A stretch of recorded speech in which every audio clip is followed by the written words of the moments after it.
Imagine waking up in the middle of the night. Right. You swing your legs out of bed and splash, your feet hit the floor, and you are just ankle deep in water. Oh, man. Yeah, absolute panic instantly. Complete panic. hmm But then, you take a breath and you remember, oh, wait, I have homeowners insurance. That's my safety net. Right. You think you're covered. Exactly. Yeah. So you file the claim, you assume they're going to make you whole, but then a few weeks later, a letter arrives. Yeah. You tear it open, expecting this massive relief, and instead, The check barely covers the cost of the mop you used to clean up the mess. it's insulting. And it's that exact moment where your safety net suddenly feels a lot more like a tightrope. It really does. You're just left there staring at the damage and then staring at this tiny check wondering, like, how did some billion-dollar algorithm decide my completely ruined kitchen is only worth a few $100? And how do you even begin to fight back against that kind of institutional math? Well, welcome, fellow learner, to today's deep dive. Today is Monday, March 16th, 2026, and we are venturing right into that terrifying gap between the disaster and the payout. It is a really crucial topic for anyone who owns property, honestly. For sure. So today's source material is a promotional website for a Florida-based firm. They're called Alpha Public Insurance Adjusters.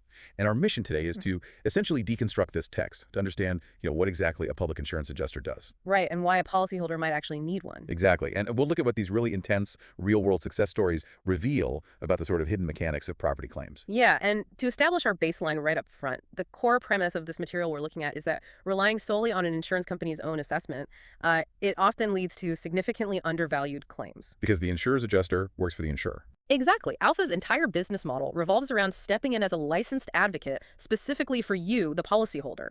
Their sole goal is maximizing that final settlement. Which makes sense. Yeah. But just a quick impartiality disclaimer for you listening right now. We are analyzing a business solicitation today.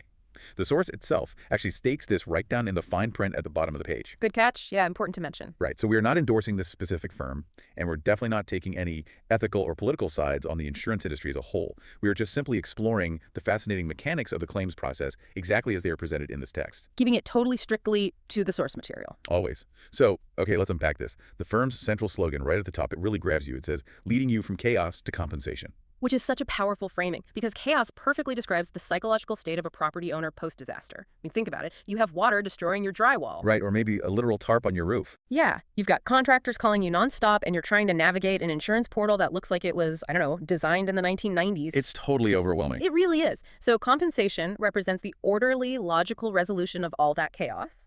They are positioning themselves as the specialized bridge between those two states. But to really understand why someone would actually need that bridge, Yeah. I mean, we have to look at the shocking gap between what insurance companies originally offer and what the final settlements actually end up being. The numbers are wild. They honestly look like typos at first glance. Like, okay, let's look at Punta Gorda, Florida. Specifically, there's a claim mentioned in the Creekside neighborhood. Yeah, the tropical storm claim. Right. So a homeowner suffered damage from a tropical storm. The insurance company's original offer was, and I quote, under deductible, meaning essentially $0 are coming out of the insurer's pocket. Which is just devastating. They're basically telling the homeowner the damage isn't severe enough to even trigger the policy. Exactly. The homeowner's left thinking, well, I guess I have to pay for everything myself. But then Alpha steps in, and the final settlement they secure, $115,000 for a new roof and more. Wait, wow. Yeah, that is literally a 115,000% increase from zero. What's fascinating here is that this isn't an isolated incident in the text. We see the exact same pattern in Key Biscayne down in the South Beach area. Oh, the drain line issue. Right. A broken drain line caused water damage in a multifamily building. And once again, the insurer's original offer was classified as under the deductible, $0. Unbelievable. But then Alpha takes over the negotiation, and that settlement jumps to $225,000. Another massive jump from literally nothing. And it's not just water and storms either. In Pompano Beach, in the Pompano Beach Highlands neighborhood, there was a kitchen fire. Right. And that one, the initial offer was at least something? Or... Yeah, it was $40,900. Yeah. Which sounds okay until you see that Alpha bumped that final number up to $185,000. That is a 350% increase. It's insane. It's like taking a car that's been totally wrecked to the other driver's mechanic, and they tell you, oh, it just needs a $50 paint touch-up. But then you bring in your own mechanic, and they point out the engine block is completely cracked. And the alignment is destroyed. Right. And the airbags are faulty. It's just two totally different realities. That analogy perfectly illustrates the underlying mechanism at play here, actually, because the insurance company's initial calculation is, frankly, often the most conservative surface-level estimate legally possible. They're just looking at what's obvious. Exactly. To an insurance company's desk adjuster, a kitchen fire might just mean, okay, let's replace the burnt cabinets, the stove, maybe a few sheets of drywall. They are only looking at what is visibly charred. While the public adjuster is looking at everything the smoke touched. Exactly. They are looking at the entire ecosystem of the house. A public adjuster comes comes in and understands that, hey, the smoke from a grease fire gets sucked right into the HVAC intake. Oh, I wouldn't even think of that. Right. It coats the inside of the ductwork with this corrosive, toxic film that cannot simply be wiped away. So suddenly, a minor kitchen fire actually requires a complete replacement of the home's heating and cooling system just to meet basic indoor air quality standards. Why? And they also look at the water damage caused by the actual fire hoses. Water seeps under the floorboards, it ruins the subfloor, it creates this perfect environment for mold. So that initial $40,000 offer was literally just for the obvious burn marks, Mm. while the $185,000 settlement accounted for all that secondary destruction, the water, the smoke, the compromised structural integrity. Yeah, the profound difference lies in aggressive identification. An insurer calculates what they absolutely have to pay based on a cursory look, but a public adjuster calculates what the policy actually covers when every single piece of recoverable damage is meticulously documented. And argued using state building codes, right? Exactly. Which brings into focus the specific environment where all these massive damages are actually happening. We're talking about South Florida. Right, which, from an insurance perspective, isn't just a place on a map. It is a really complex, high-stakes battleground. Totally. The physical environment itself necessitates this entirely separate industry of advocates. Florida's unique vulnerabilities create just a massive and diverse scope of claims. Yeah, the source details a really wide net of residential issues. Mm. I mean, you have your standard disasters that could happen to literally anyone listening to this, whether you live in, like, Ohio or Oregon. Right, like burst pipes, roof leaks, faulty appliances. Yeah, accidental fires, mold overgrowth, vandalism, all that stuff. Right. But then you add the extreme weather elements specific to the coast. Which changes everything. Completely. The text lists high winds, flying debris, catastrophic hurricane damage, tornadoes, hail, Right. and it specifically notes flood damage, which often requires a completely separate insurance policy. Which is just an agonizing layer of complexity for the homeowner. Oh, for sure. You're standing in your ruined living room trying to figure out, wait, did the wind rip the roof off and let the rain in? Because that might be covered by standard homeowners insurance. Or did the storm surge come through the front door? Because that falls under flood insurance. And if you guess wrong or file it wrong, you get denied. And look at the coastal counties Alpha operates in: Miami-Dade, Broward, Palm Beach, Martin, St. Lucie, Indian River, and Brevard. That's a huge chunk of the coast. It is, and it represents a highly concentrated, very high-risk footprint. Because this area is so incredibly prone to catastrophic weather, the local building codes are some of the strictest in the nation. Which makes sense for safety. Definitely. But it also actually gives a savvy public adjuster massive leverage. For instance, if a hurricane damages, say, 25% of your roof, a standard insurer might offer to just patch that one specific section. The local Florida building codes might dictate something totally different. All right, exactly. The local code might say that if more than 25% of a roof is compromised, the entire roof must be replaced to meet current hurricane safety standards. Oh, wow. So the desk adjuster, sitting in a corporate office, like 3 states away, they either don't know that local code, or they just conveniently won't volunteer the information. Precisely. The local public adjuster uses that specific code to force the insurer's hand. They turn what was supposed to be a $5,000 patch job into a $40,000 full roof replacement. That is incredible leverage. And, you know, the risk isn't just residential either. The source dives pretty heavily into the commercial side, too. Yeah, commercial claims are a whole different beast. For sure. When we talk about a business suffering property damage, it's not just about, a broken window or a flooded showroom. The firm heavily highlights business interruption claims. Right, because the financial impact of the disruption is almost always way more devastating to a business than the physical damage itself. Imagine, like, a local bakery in Palm Beach loses its roof to a severe storm. Yes, they obviously need compensation to rebuild the physical structure, but while those repairs are happening, and that could easily take 3 or 4 months, their doors are closed. They're making zero money. Zero revenue. But they still have to pay their lease, they still have to pay their salaried managers, and they definitely still have taxes due. But how does an adjuster even begin to calculate that? I mean, you can't just hand the insurance company a receipt for a roof. You have to somehow objectively prove the existence of money you didn't make. It's really tough. That is exactly where forensic accounting comes into play within the adjustment process. The public adjuster has to dig into the bakery's past tax returns, look at their seasonal revenue trends, factor in their fixed costs. They're basically building a financial model. Exactly. They build this mathematically sound argument proving exactly how much profit was lost during that specific 3-month window. And then they force the insurer to cover that loss under the business interruption clause of the commercial policy. That's wild. Now, speaking of the commercial side, I do have to push back on one specific service listed in the text. Oh, what's that? Well, Alpha outlines their property damage services, and right there in the middle of the list, it mentions cyber claims. Ah, yes. I mean, wait, is a public adjuster really handling a digital hack? That seems totally outside the realm of burst pipes, hurricane winds, and roof tarps. It's such a brilliant detail to notice, really, and it perfectly illustrates how the definition of property damage is evolving in the modern era. Alpha explicitly acknowledges this nuance in the text, actually. How so? They state that while not all standard policies cover cyber breaches, their adjusters help navigate these highly complex modern claims to explore potential avenues for compensation. Okay, so they aren't like sending a guy with a flashlight to look at your broken hard drive. No, they are deploying their expertise in the policy language itself.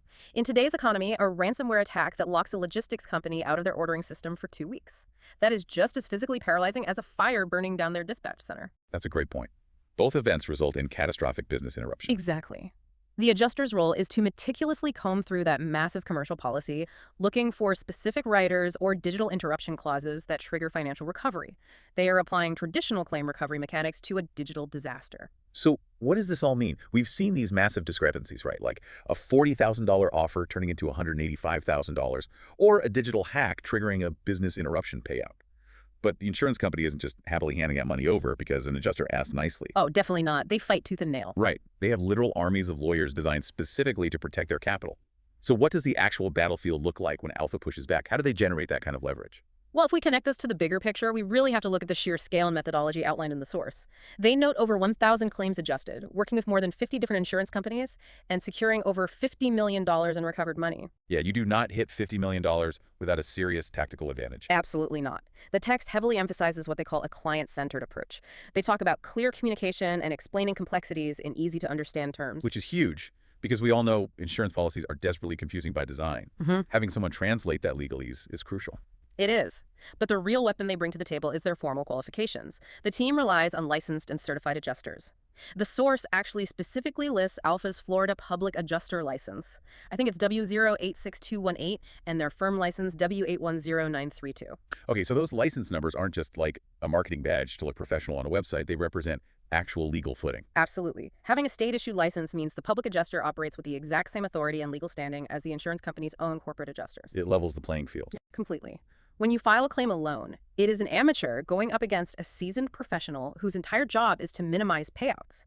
But when you hire a licensed public adjuster, it becomes two seasoned professionals negotiating peer-to-peer. It's essentially weaponized bureaucracy. It's a perfect way to put it. Because insurance policies are often written in this incredibly convoluted language, specifically to create loopholes for denial.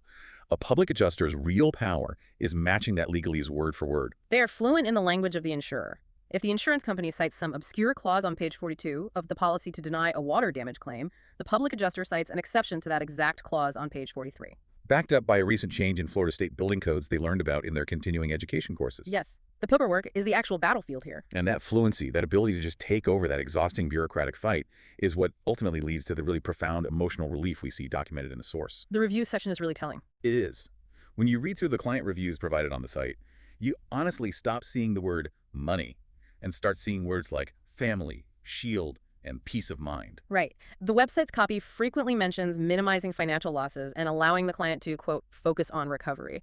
And the Google reviews they highlight validate that psychological element perfectly. The financial recovery almost feels secondary to the emotional rescue. It really does. Look at Jane Go's review, for instance. She specifically notes, the claims process is not easy, and points out that Alpha's diligence and communication reduced the extreme frustration she would have otherwise felt dealing with her insurance company. Or take John Schmidt and Sam Duva.